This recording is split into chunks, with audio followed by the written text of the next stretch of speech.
আপনজন কখনো পর হয় না, এটা আমি বিশ্বাস করি। এই যে হার্টশেপের মধ্যে একটা লোগো দেখতে পাচ্ছি আমরা, একটা হাতে একটা হাত, যে এই একটা লোগোই বলে দিচ্ছে, একটা সাইনও বলে দিচ্ছে যে হাত ধরাটা অনেক এত সোজা না, সহজ না, মানে অনেক সাহস লাগে, দম লাগে। এবার যাকে আমন্ত্রণ জানাবো, কিছুদিন আগে একটা ভিডিও নিয়ে আমি অনেক হাসাহাসি করছিলাম। তিনি তার নিজের নাম বলেছেন লেবু, আমাকে বলেছেন আমি আলু। যাই হোক, আমি ফান করছিলাম এবং তিনি বলেছেন তার খুব পছন্দের ফল হচ্ছে ফজলি আম। এবং মাঝে যে মেগাস্টার বসে আছেন, আমি জিজ্ঞেস করছিলাম যে মেগাস্টারকে তাহলে কি ফলের সঙ্গে তুলনা করুন, তিনি বলেছেন ফজলি আমের সঙ্গে। আমি মঞ্চে এবার আমন্ত্রণ জানাতে চাই বিশ্ব সুন্দরী, দা ওয়ান অ্যান্ড অনলি, আমাদের সবার ভালোবাসার পরিমণিকে।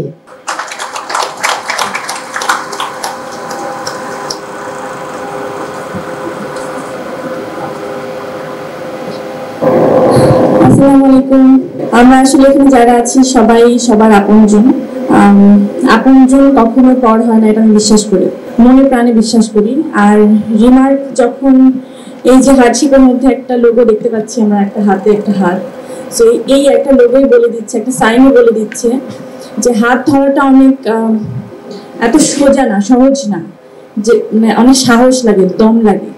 তো ব্যবসায়ী তো আসলে সবাই এইভাবে ছোট ছোট ক্ষুদ্র ক্ষুদ্র ব্যবসায়ীকে বা উদ্যোক্তা যারা আছেন তাদেরকে হাত ধরার এই যে স্বপ্নটা বা হাত ধরাটা, এটা আসলে অনেক সাহস নিয়ে রিমার আপনজন শুরু করেছে।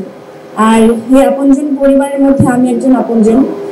তার কারণ হচ্ছে আমি তো প্রথমে জয়েন করেছিলাম শুধু একজন শুভেচ্ছা দূত হিসেবে।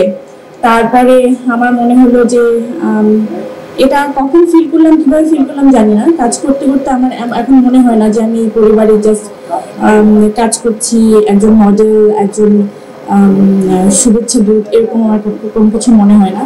কারণ এমন হয় যে আমি যখন হসপিটালে থাকি, রিমার্ক থেকে আমার প্রথম যখন আমার এইসব কথা আমি কেন জানি ইমোশনাল কথাবার্তা বেশি হয়ে যায় আমার, কারণ আমাদের পরিবার নামই হচ্ছে আপনজন। তো আপনজনের তাদের ব্যাপারটা আমি একটু বলি, যে তারা সবসময় বিপদে মানুষের পাশে থাকতে চায়। সমস্ত যখন মানুষ ভেঙে পড়ে তখন তাকে উঠাতে চায়, যে না তুমি ভেঙে পড়ো না, তোমার ওই যে পূজা যেভাবে বলে গেল, এই ধরনের আসলে ইমোশন আমার সাথে একটু বেশি হয়েছে রিমার্কের সাথে। যখন আমি প্রথম হালানের সাথে সাইনটা করি, তার পরপরই আসলে আমার নানু বা আমি দুজনেই অসুস্থ হয়ে হসপিটালে। তখন মনে আছে যে আমার তাদের সাথে একটা সাইন হওয়ার কথা, একটা সাইন হয়ে গেছে, আর একটা হবে। তো ওই সময় হসপিটালে বসে আমি সাইনটা করলাম, আর আমাকে এতগুলো টাকা পাঠিয়ে দিল, মানে যে তুমি টেনশন করো না, আমরা আপনজন, তুমি এইটা দিয়ে বিল টিল দাও। মানে এই ধরনের বিষয়টা আসলে তাদের মধ্যে যে থাকে, আমি জানি না আমাদের চেয়ারম্যান স্যাররা কি হয়, যে মানুষের পাশে এভাবে থাকতে চায় যে তুমি আমি না থাকলেও তুমি আমাকে মনে করো যে আমি তোমাকে এস্টাবলিশ করে দিয়েছি। তো এই জার্নিটা আসলে আমরা সবাই মিলে, ওই যে বললাম আপন কখনো পর হয় না, আমাদের আপনের সংখ্যাটা অনেক বেড়ে যাবে, সারা দেশ জুড়ে বেড়ে যাবে, সেই প্রত্যাশা আমি ডেফিনেটলি করতে পারি। আমার বিশ্বাস আমরা পারবো, কারণ আমরা কখনো পর হব না। রিমার এই ওয়াদাটা করতে পারে ইনশাআল্লাহ। Thank you so much. আমি জানি না এত বড় বড় মানুষ আমি কি বলছি, আমাকে ক্ষমা সুন্দর দৃষ্টিতে দেখলেন। Thank you.